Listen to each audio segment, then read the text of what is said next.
So the other question asks, um, imagine you are a microbiologist working in a research lab and given the task to differentiate between two strands of viruses.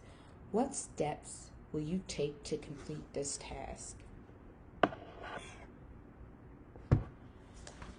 So, what steps would I take to complete this task? Per the lecture, again, it talked about doing biochemical testing.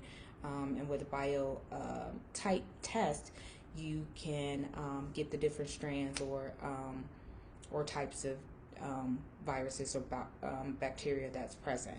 And I think from there, the gel electrophoresis will be probably the next best step, so that you can possibly see what DNA is lagging or the heaviest or whatever. And if not the gel DNA, I'm going to go back to the old lecture again, would be the DNA fragment test. And that right there would just kind of show me what DNA is present within this virus or this strand.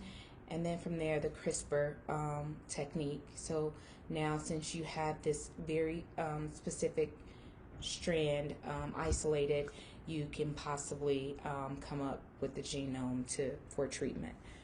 So for again, I'm sorry, I didn't what the question asked. So how would I go about verifying, I think, the two strands?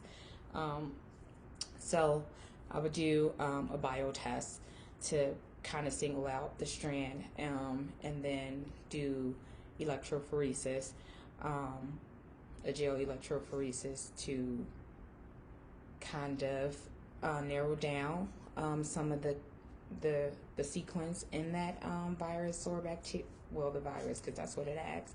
And then my last step would possibly be the CRISPR, where I take that part of the genome and study it more and possibly come up with treatment. And I know the lecturer spoke about the different strands of influenza, but like influenza, Ebola has a bunch of different strands too. So that will be my plan of attack.